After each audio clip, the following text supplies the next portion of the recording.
Alors on est revenu quelques jours après la première visite et la fuite a continué. Donc on a viré le deuxième faux plafond.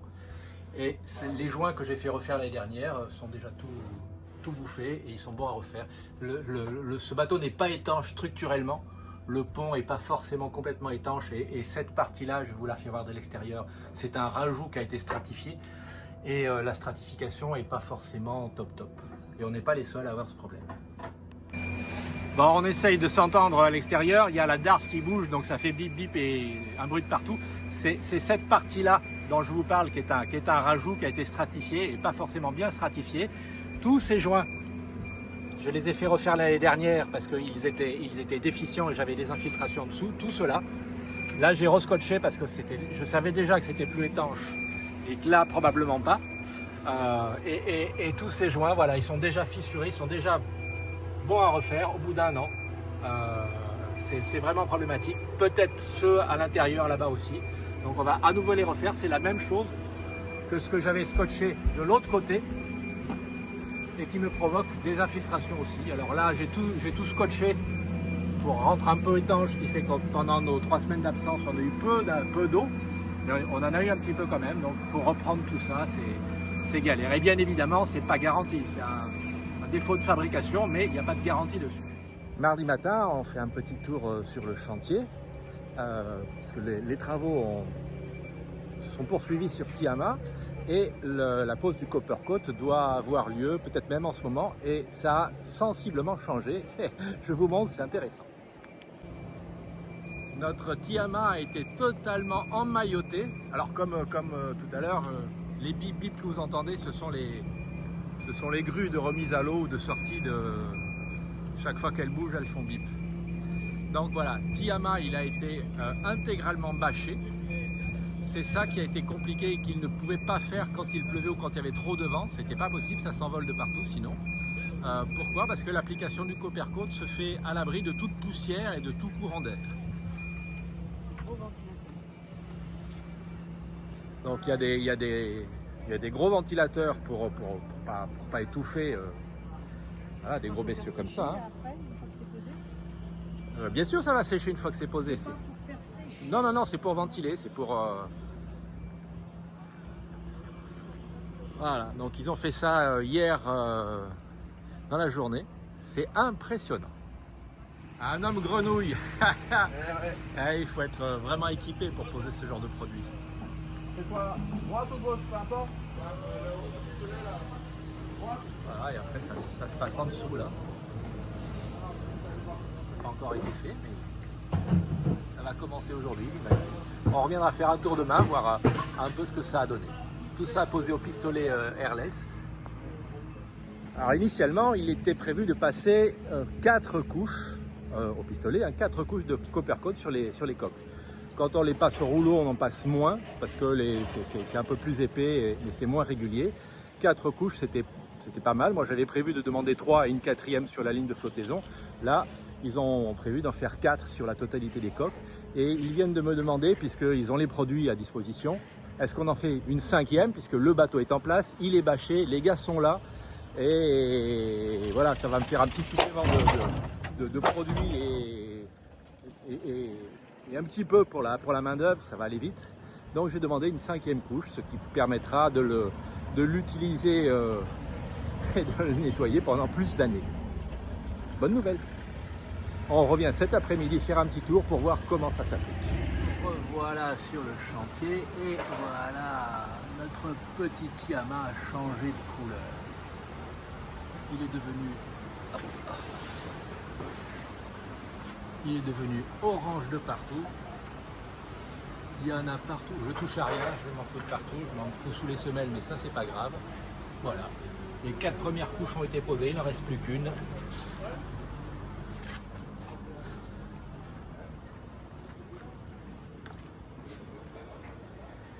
La dernière couche en préparation, et ben c'est super. Voilà l'autre côté. On va pas y aller, hein. Les bâches ont été posées de telle sorte que la peinture au pistolet ne couvre que la grille. Alors il y en a partout, hein. C'est pour ça que c'est ventilé, il y a des gros ventilateurs devant. joli chantier. Un petit tour rapide sur le chantier aujourd'hui. Voilà, tout le copper coat a été posé hier. Aujourd'hui, déballage. Et demain, je pense, parce qu'il va pleuvoir un peu aujourd'hui, demain, probablement ponçage de la coque et peut-être remise à l'eau vendredi. On verra bien. On repassera demain. Bon, ben, on s'est un peu attardé à discuter du chantier avec les uns et les autres. Et voilà, le Tiama est totalement débâché. Il a ses jolies coques couleur cuivre. D'ici 2 mois après la remise à l'eau, ça sera passé couleur vert comme les toits de certains monuments, vert oxyde de cuivre.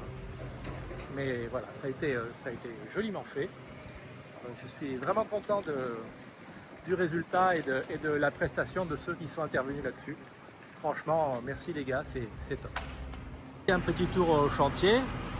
Les reprises de gel coat sont bien avancées. Quelques petites traces de ponçage sur le copper coat.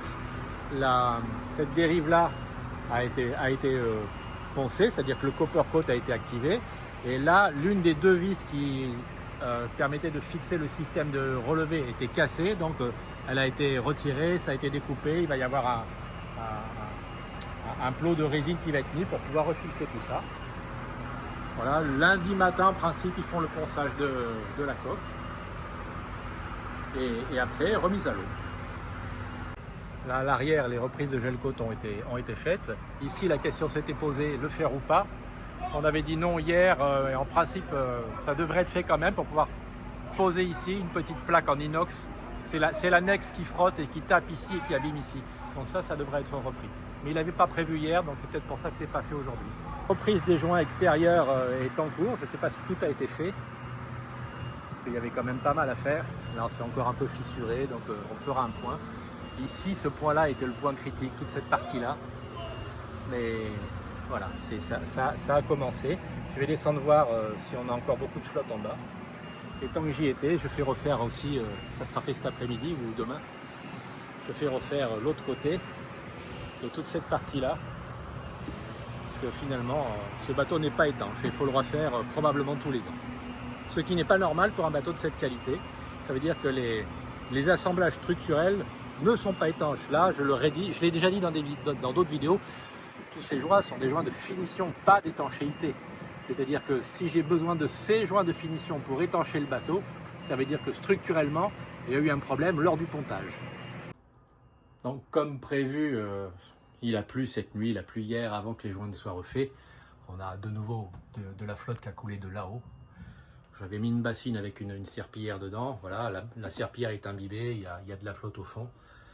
Ça a un peu éclaboussé par terre et les serpillières en bas sont un peu imbibées. Mais c'est un moindre mal. Et ici, mes deux plafonds ont fini par sécher et il y avait quand même quelques litres de flotte à l'intérieur. Donc ça, c'est pas une bonne chose. Puis ça moisit. Il y a vraiment un problème d'étanchéité sur ces bateaux et on n'est pas les seuls, je le répète. Alors vous vous souvenez que côté bâbord, j'ai aussi des infiltrations qui viennent du même endroit, hein, qui goûtent de là-haut, qui tombent ici. J'avais mis ma petite bassine ces dernières semaines, mais la bassine là, elle est de l'autre côté où ça goûte plus. Et là, je viens de changer les 2 serpillières qui étaient bien mouillées, pas trop imbibées, mais bien mouillées. Donc ce week-end, les joints devraient être refaits là ce soir, je pense. Et ce week-end, on passera voir, parce qu'il va encore pleuvoir, hein, voir si ça a amélioré les choses. Et sinon, il va falloir trouver une autre solution. Alors, Béa est prévoyante, on a plein de serpillières sur Tiama. Là, actuellement, j'en ai une en bas ici. J'en ai 3 dans la cabine, ça fait 4. Et j'en ai encore 5 qui sont en train de sécher. Et bien, il nous en faudrait encore un peu plus. C'est dingue. Nous voici lundi matin. Donc ce sont les derniers travaux à faire. Petit ponçage de finition sur le copper coat pour l'activer, la barre en dessous. Donc il passe de lisse à un petit peu mat, c'est fait pour ça. Et en haut, Lucas qui refait les joints, puisqu'on a encore plein d'infiltrations, ça pisse encore de partout dans Tiama, on va aller voir ça. Et le copper coat sera posé probablement dans la journée sur les hélices. Ça tiendra 1 an, peut-être pas, mais au moins ça sera fait. Lundi après-midi, en principe, les joints ont été refaits. On a beaucoup discuté les uns et les autres pour savoir d'où venait l'infiltration à l'intérieur. Dans le doute, les bouches d'aération ont été rejointées, mais l'eau, la pluie venant de par là, il n'y a pas de raison que ça s'infiltre ici ces derniers jours. Donc on n'a pas eu d'explication. Donc tous les joints ont été refaits comme l'année dernière. Et demain, on verra avec un ou deux seaux d'eau s'il y a moyen de tremper tout ça et de voir si ça s'infiltre encore. Pour le moment. Bon, on est mardi en début d'après-midi. On est venu faire un petit tour sur le chantier. Les choses avancent, mais lentement. Je vous fais un état des lieux. À ce jour, on espère une remise à l'eau vendredi. Pour comprendre, la remise à l'eau était prévue il y a déjà plus de 2 semaines.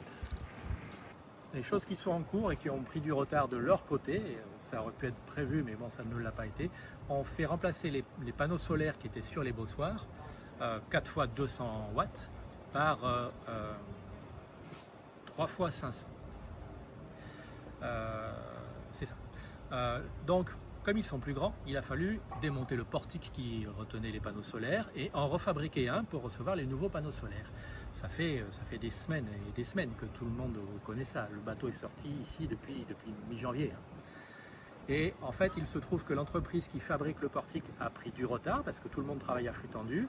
Ils ont eu un problème sur la fabrication ou le sablage. Bref, ils n'ont pas pu faire la peinture, donc c'est pas encore fait. Donc ça peut pas être posé, donc on ne peut pas installer les panneaux solaires. Ils espèrent que ça pourrait être fait cette semaine et j'espère aussi que ça pourrait être fait cette semaine parce que sinon on va se retrouver à la rue. Donc il y a ça qui doit être fait et reposé normalement rapidement. Au niveau des infiltrations de nos 2 salles de bain, les 2 côtés des joints ont été refaits. Il reste un petit élément à reposer ici, mais bon, ça c'est pas grand chose, c'est des joints qui n'existaient pas. L'année dernière, c'est cette partie-là que j'avais identifiée comme étant pas étanche.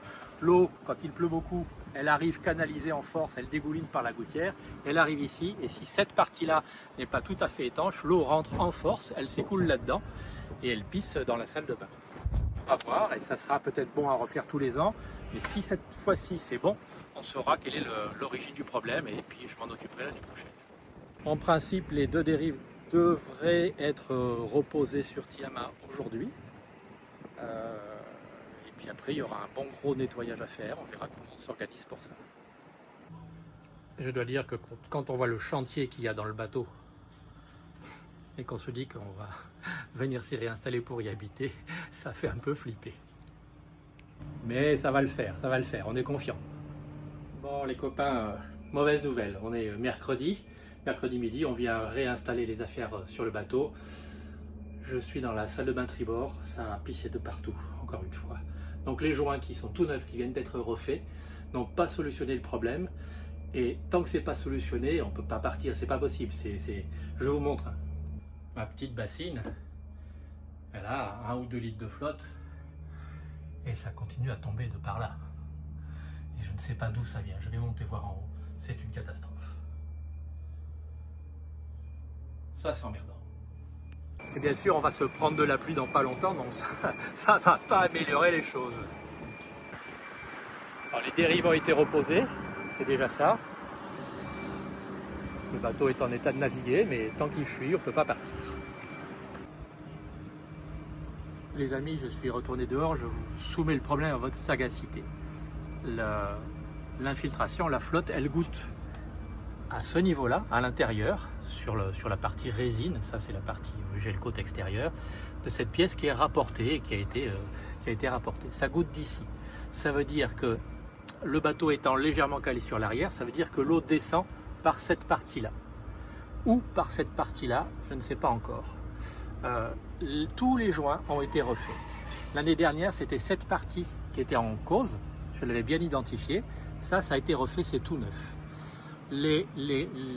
On prend des litres d'eau, c'est-à-dire que quand il pleut beaucoup, soit l'eau est canalisée ici et elle rentre en force là-dedans ou là-dedans, et ça a été étanché, soit elle se balade là-dedans, je ne sais pas où, puisque j'ai un petit peu d'eau ici, et là, ici, derrière cette pièce, j'ai un trou.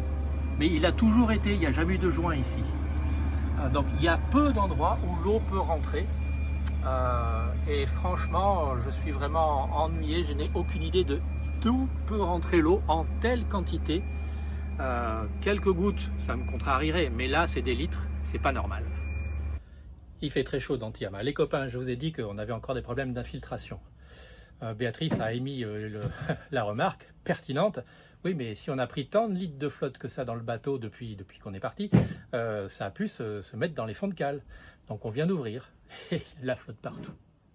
Donc on a ouvert de la barre.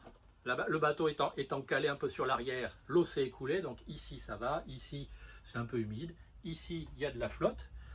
Pas beaucoup, mais il y a de la flotte. Donc on a tout enlevé. Ici aussi.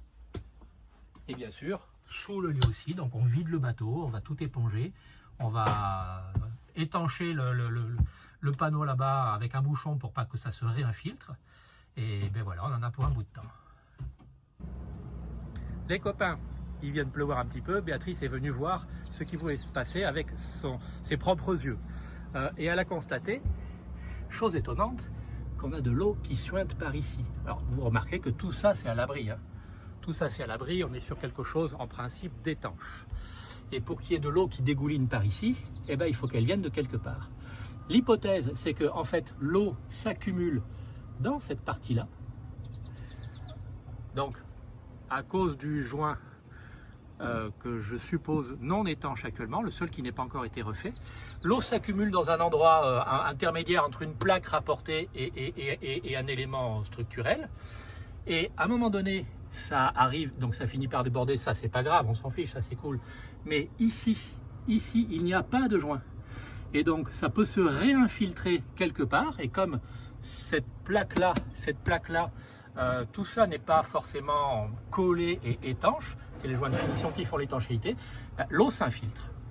Et quand il pleut beaucoup, il y a beaucoup de flotte qui passe par là, assez pour qu'il y en ait en permanence, en flux conséquent, en permanence qui se balade là-dedans. Il y en a une partie qui s'écoule ici, et le reste rentre dans le bateau, et il reste, redescend par la résine ici, et s'écoule ici, au point bas, dans la salle de bain. Et de l'autre côté, l'année dernière, le jointeur a bouché ce petit coin. Ce qui fait que là, cette année, on avait des petits problèmes, et c'était les joints extérieurs. Ça a été vite vu. Là, c'est plus embêtant. Bon, l'assèchement avance un peu. Serpillière et bassines, ça fait 4, 5, 6 bassines qu'on va vider dehors. Il y avait quand même beaucoup de flotte. Évidemment, les pompes de cale, il n'y avait pas assez d'eau pour qu'elles se déclenchent, mais comme le bateau est à sec, tout est coupé. Et il n'est pas censé prendre l'eau quand il est à sec. Quand je vous dis qu'il faut assécher, je vous montre les endroits. C'est peu accessible. Sous le lit, par exemple. Voilà, quelque part là-dedans. Ou là-dessous. Je ne vais pas enlever la planche, mais là-dessous, il y avait un petit peu de flotte. Là, à mes pieds.